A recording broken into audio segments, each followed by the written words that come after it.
Digital పాఠాలకు స్వాగతం. పిల్లలు, మనం నివసిస్తున్న భూమిని 7 ఖండాలుగా 5 మహాసముద్రాలుగా విభజించారని మనకి తెలుసు. ఈరోజు ఖండాలలో ఒకటైన యూరప్ ఖండం గురించి మనం తెలుసుకుందాం. యూరప్ ఖండం యొక్క ఉనికి, అక్కడి పర్వతాలు, నదులు, మైదానాలు, అలాగే యూరప్ ఖండంలోని ద్వీపాలు, ద్వీపకల్పాలు, అఖాతాలు, గల్ఫ్ల గురించి మనం తెలుసుకుందాం. ఐరోపా శీతోష్ణ స్థితి భారతదేశానికంటే భిన్నంగా ఉంటుంది. ఎందుకంటే ఐరోపాలో చాలా చల్లగా ఉంటుంది. దానికి కారణాలు ఏంటో కూడా మనం తెలుసుకుందాం. అలాగే యూరప్ ఖండంలోని వ్యవసాయం, అక్కడి ప్రజల జీవన విధానం, వారి యొక్క స్థితిగతులను ఈ పాఠ్యాంశం ద్వారా మనం ఈరోజు తెలుసుకుందాం. పిల్లలు, మీరు ఈ డిజిటల్ వీడియో పాఠాన్ని చూస్తున్నప్పుడు పాఠం మధ్యలో, పాఠం చివరన వచ్చేటువంటి ప్రశ్నలని మీ నోటు పుస్తకంలో నోట్ చేసుకోండి. అలాగే మీకు వచ్చేటువంటి సందేహాలను కూడా మీ నోటు పుస్తకాలలో రాసుకోండి. పిల్లలు, మీరు చూస్తున్న పటంలో మీరు ఏం గమనిస్తున్నారు? గుడ్. ఖండాలు, మహాసముద్రాలు. ఆసియా ఖండం, ఆఫ్రికా ఖండం, ఉత్తర అమెరికా, దక్షిణ అమెరికా, అంటార్కిటికా,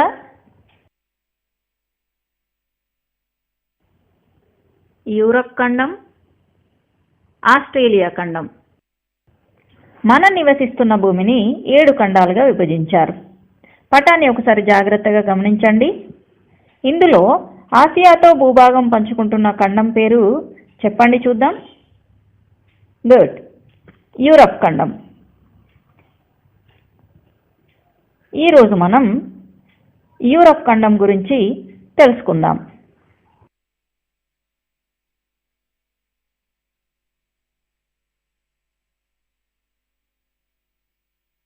ముందుగా మనం యూరప్ ఖండం యొక్క ఉనికిని తెలుసుకుందాం. యూరప్కి ఉత్తరాన ఆర్కిటిక్ మహాసముద్రం, దక్షిణాన మధ్యధరా సముద్రం, పశ్చిమాన అట్లాంటిక్ మహాసముద్రం, తూర్పున యూరల్ పర్వతాలు ఉన్నాయి.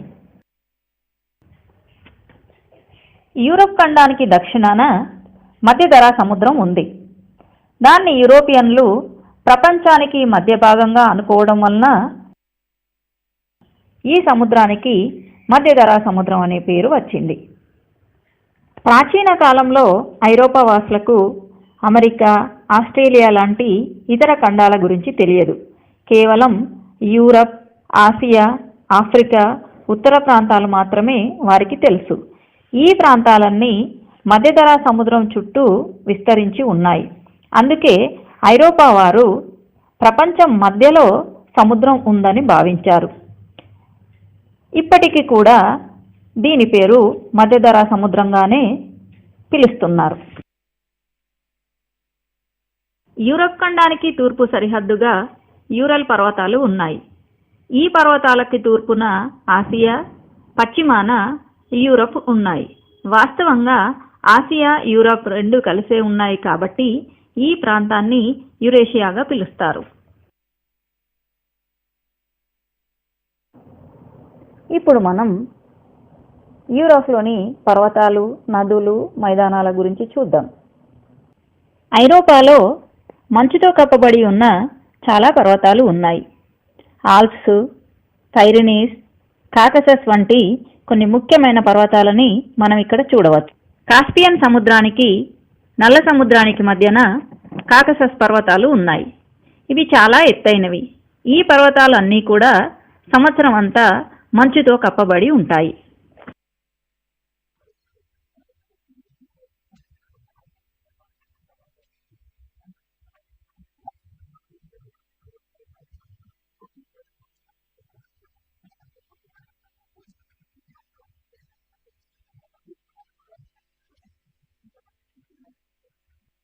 యూరోప్, ఆసియా ఖండాలు ఒకే భూభాగాన్ని పంచుకుంటున్నప్పటికీ రెండు ఖండాల మధ్య మనకి చాలా తేడాలు కనపడుతూ ఉంటాయి. ఆసియా ఖండంలో విస్తారమైనటువంటి పీఠభూములు మనకు కనిపిస్తాయి. కానీ యూరప్ ఖండంలో ఇలాంటి పీఠభూములు కనిపించవు. కానీ కొన్ని దేశాలలో, ముఖ్యంగా జర్మనీ,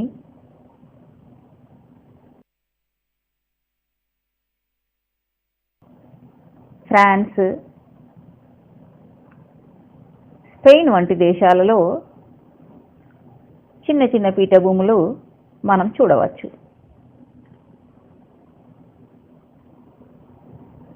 ఐరోపాలో విశాలమైన మైదానాలు ఉన్నాయి. తూర్పు ప్రాంతాల్లో రష్యా, ఉక్రెయిన్, పోలాండ్, బెలారస్ వంటి దేశాల వరకు ఈ మైదానాలు విస్తరించి ఉన్నాయి. ఈ మైదానాలు ఎక్కువగా మంచుతో నిండి ఉండటం వల్ల చలికాలంలో అత్యధికమైన చలిగాలులు వీస్తాయి. వేసవిలో మంచు కరిగి కాలువలుగా నీరు ప్రవహించి పెద్ద నదులు ఏర్పడతాయి. ఇప్పుడు మనం ఐరోపాలోని నదుల గురించి తెలుసుకుందాం. ఐరోపాలో ప్రవహిస్తున్న నదులలో లోయర్, సెయిన్, రైన్, ఎల్బ్, ఒడేర్, విస్టులా, పశ్చిమ వీనా, వోల్గా నది, డాన్ నది, నైపర్ నది, డాన్యూబ్ నది, పో నది ముఖ్యమైనవి.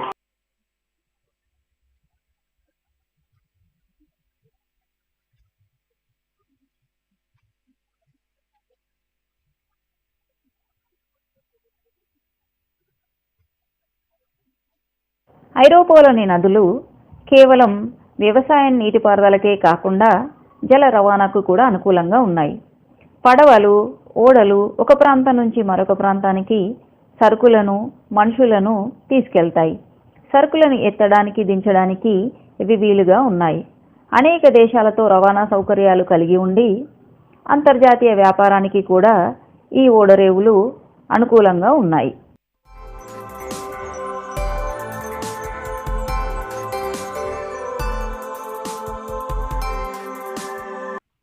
పిల్లలు, ఇది మీకు తెలుసా? రవాణా వ్యవస్థలో అతి చౌకైనది జల రవాణా. రైన్ నది, వోల్గా నది, వీటి మధ్య మనకు చాలా తేడాలు కనిపిస్తూ ఉంటాయి. అంతర్జాతీయ వ్యాపారంలో రైన్ నది చాలా ముఖ్యమైన పాత్ర పోషిస్తుంది. ఇది చాలా దేశాలలో ప్రవహిస్తూ ఉత్తర ప్రాంతంలో కలుస్తుంది. ప్రధాన పారిశ్రామిక మరియు ఖనిజాలు లభించే నగరాలు సముద్ర తీరాన ఉన్నందున ఖండాంతర వాణిజ్యానికి ఇది దోహదపడుతుంది. రైన్ నది వలె కాకుండా వోల్గా నది కాస్పియన్ సముద్రంలో కలుస్తుంది. ఇది పెద్ద సరస్సు లాంటిది. ఈ నది ద్వారా ఖండాంతర వ్యాపారం చేయడం కష్టం. అందుకే వోల్గా నది జల రవాణాతో ఖండాంతర్గత వ్యాపారం జరుగుతుంది. పటంలో యూరప్ సముద్ర తీరాన్ని చూసినట్లయితే తీరమంతా ఒకే తీరుగా లేదని మనకు తెలుస్తుంది. చాలా చోట్ల సముద్రం తీర భూభాగంలోనికి చొచ్చుకొని వచ్చినట్లు, మరికొన్ని చోట్ల భూభాగం సముద్రంలోనికి విస్తరించినట్లు కనిపిస్తుంది. యూరప్ తీరంలో ద్వీపకల్పాలు, ద్వీపాలు, అఖాతాలు, గల్ఫ్లు మనం చూడవచ్చు. క్రింది పటంలో చూపిన విధంగా మూడు వైపులా నీటితో ఉన్న భూభాగాన్ని ద్వీపకల్పం అంటారు. ఈ పటంలో చూపిన విధంగా నాలుగు వైపులా నీటితో ఉన్న భూభాగాలను ద్వీపం అంటారు.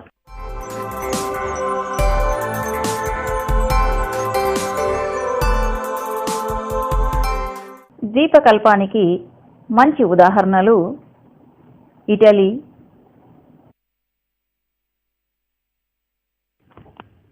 Norway, Sweden. నార్వే, స్వీడన్ రెండింటినీ కలిపి స్కాండినేవియా ద్వీపకల్పం అని కూడా అంటారు.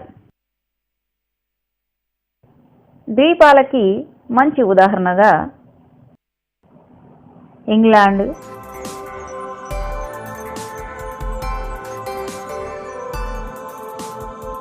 ఐర్లాండ్ని చెప్పవచ్చు.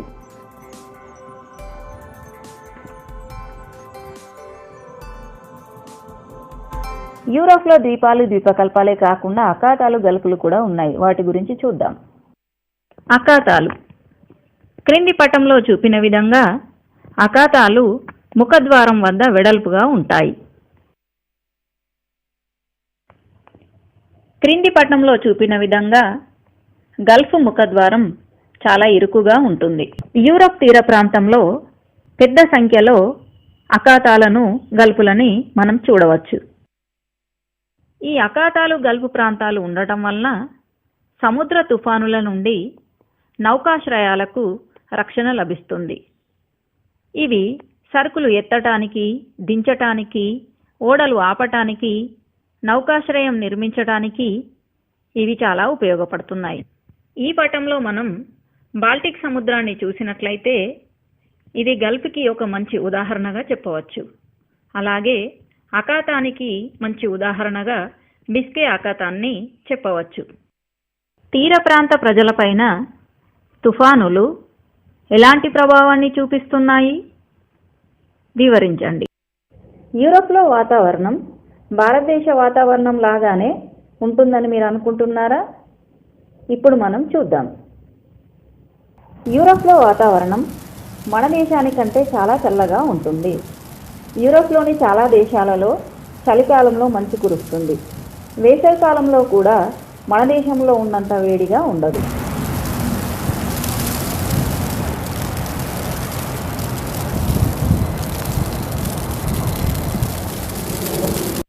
యూరప్ ఖండ శీతోష్ణ స్థితి.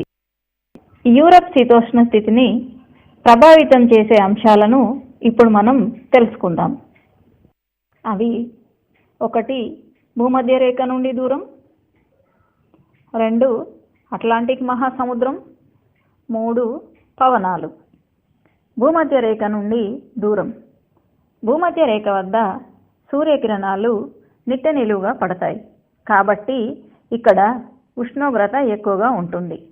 కానీ భూమధ్య రేఖ ప్రాంతం నుండి ఉత్తరం వైపు కానీ దక్షిణం వైపు కానీ వెళ్ళే కొద్దీ ఆ ప్రాంతాలు చాలా చల్లగా ఉంటాయి. ఎందుకంటే ధృవాల దగ్గర సూర్యకిరణాలు ఏటవాలుగా పడతాయి కాబట్టి ఈ ప్రాంతాలలో ఉష్ణోగ్రత తక్కువగా ఉంటుంది. యూరప్ ఖండం ఉత్తర ధృవానికి దగ్గరగా ఉంది కాబట్టి ఈ ప్రాంతంలో చాలా చల్లగా ఉంటుంది. భారతదేశం భూమధ్య రేఖకి దగ్గరగా ఉంది కాబట్టి మన దేశంలో వేడిగా ఉంటుంది. ఇక రెండవది అట్లాంటిక్ మహాసముద్రం నుంచి వీచేటువంటి పవనాలు. ఈ పవనాలు ఐరోపా శీతోష్ణ స్థితిని ప్రభావితం చేస్తున్నాయి. ముఖ్యంగా తీర ప్రాంతాలు ఈ పవనాల వలన ఎక్కువగా ప్రభావితం అవుతున్నాయి. తూర్పు యూరప్, పశ్చిమ యూరప్లోని ఉష్ణోగ్రతలు ఒకే విధంగా ఉండవు. శీతాకాలంలో పశ్చిమ యూరప్లో చాలా చల్లగా ఉంటుంది. కానీ తూర్పు యూరప్లో రష్యా, పోలాండ్ లాంటి దేశాలలో తీవ్రమైన చల్లదనం ఉంటుంది. పశ్చిమ యూరప్లోని సముద్ర తీర ప్రాంతాలకు అటువంటి పరిస్థితులు లేవు. ఫ్రాన్స్, బ్రిటన్ లాంటి దేశాలలో వెచ్చదనం ఉంటుంది. తూర్పు యూరప్లో ఉన్నటువంటి నదులు, సముద్రాలు మంచుతో గడ్డకట్టుకొని ఉంటాయి.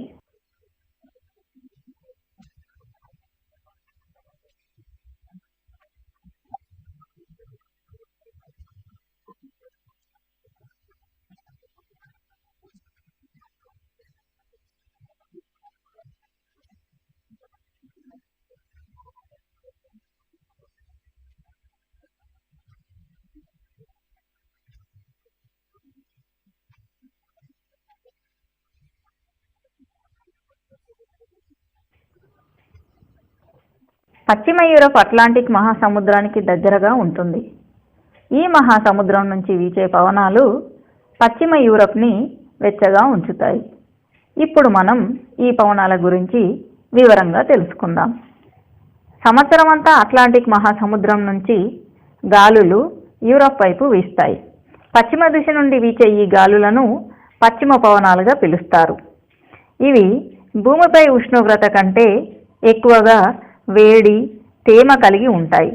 ఈ పడమటి గాలులు సంవత్సరం అంతా వీస్తూ యూరప్ శీతోష్ణ స్థితిని ప్రభావితం చేస్తాయి. సముద్ర జలాలు ఎప్పుడూ నిశ్చలంగా ఉండవు. అవి ఒక చోటి నుంచి మరొక చోటికి ఖండాల వెంట ప్రవహిస్తాయి. వీటినే సముద్ర ప్రవాహాలు అని పిలుస్తారు. అవి వేల కిలోమీటర్ల దూరం వరకు నదులలాగా ప్రవహిస్తూ ఉంటాయి. అటువంటి సముద్ర ప్రవాహాలు అట్లాంటిక్ మహాసముద్రంలో మనకు కనిపిస్తాయి. భూమధ్య రేఖ వద్ద ఉండే ఉష్ణోగ్రత వల్ల సంవత్సరం అంతా ఈ ప్రవాహాలు పయనిస్తూ ఉంటాయి. అందుకే వీటిని కవోష్ణ ప్రవాహాలు అని పిలుస్తారు.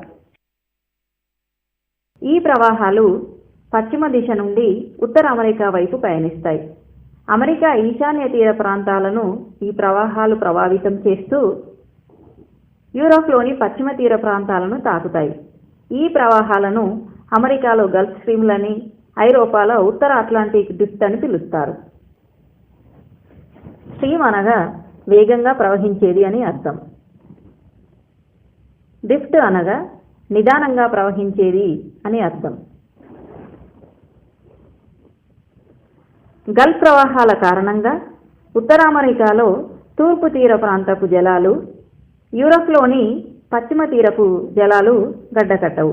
కాబట్టే ఓడలు చలికాలంలో కూడా తీర ప్రాంతపు ఓడరేవులకు చేరుకుంటున్నాయి. ఉత్తర ఐరోపా, పశ్చిమ ఐరోపా ప్రాంతాలలో పడమటి గాలులు చాలా తేమను నింపుకుంటాయి.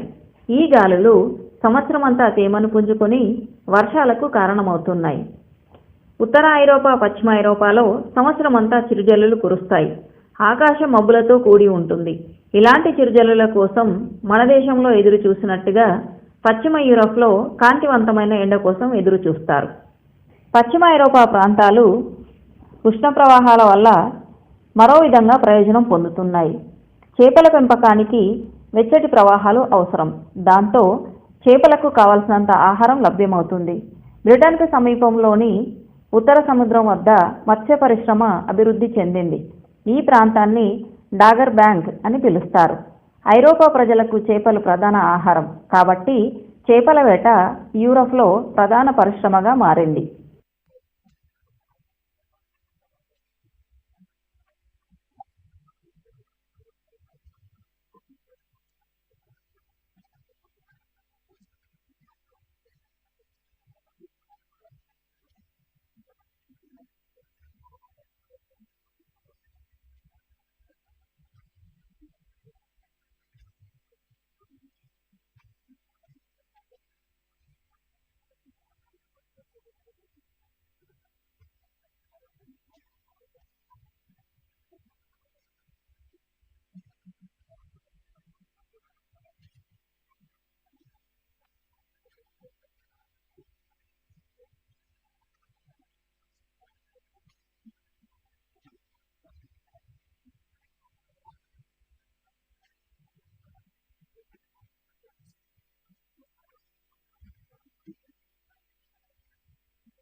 తూర్పు యూరప్ పశ్చిమ యూరప్ కంటే చల్లగా ఉండడానికి కారణాలు చెప్పండి.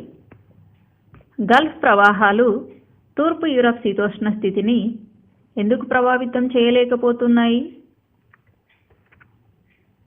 తరగతిలో ఉపాధ్యాయుని సహాయంతో చర్చించండి. పిల్లలు, ఇప్పటి వరకు మీరు డిజిటల్ వీడియో పాఠాన్ని చూశారు కదా. మధ్యధరా సముద్రం, యూరోప్లో ప్రవహించేటువంటి నదులు, మంచు పర్వతాలు, హిమానీ నదులు వారి జీవన విధానంలో ఏ విధమైన పాత్ర పోషిస్తున్నాయి, అలాగే యూరోప్ ఖండం యొక్క శీతోష్ణ స్థితి, ఆ శీతోష్ణ స్థితిని ప్రభావితం చేసే అంశాలని తెలుసుకున్నారు కదా. పిల్లలు, ఇప్పుడు మీరు తరగతి గదిలోకి వెళ్ళిన తర్వాత మీ నోటు పుస్తకాలలో రాసుకున్నటువంటి ప్రశ్నలపైన ఉపాధ్యాయునితో చర్చించండి. మీ ఉపాధ్యాయుని సహాయంతో తరగతి గదిలో ప్రపంచ పటాన్ని పరిశీలించి ఇతర ఖండాల యొక్క ఉనికి గురించి, అలాగే ఇతర ఖండాల యొక్క శీతోష్ణ స్థితి గురించి కూడా తరగతిలో చర్చించండి. ఉపాధ్యాయ మిత్రులారా, ఈ డిజిటల్ పాఠంలో కొంత భాగాన్ని మీకు చెప్పడం జరిగింది. మిగతా భాగాన్ని విద్యార్థులతో చర్చించండి.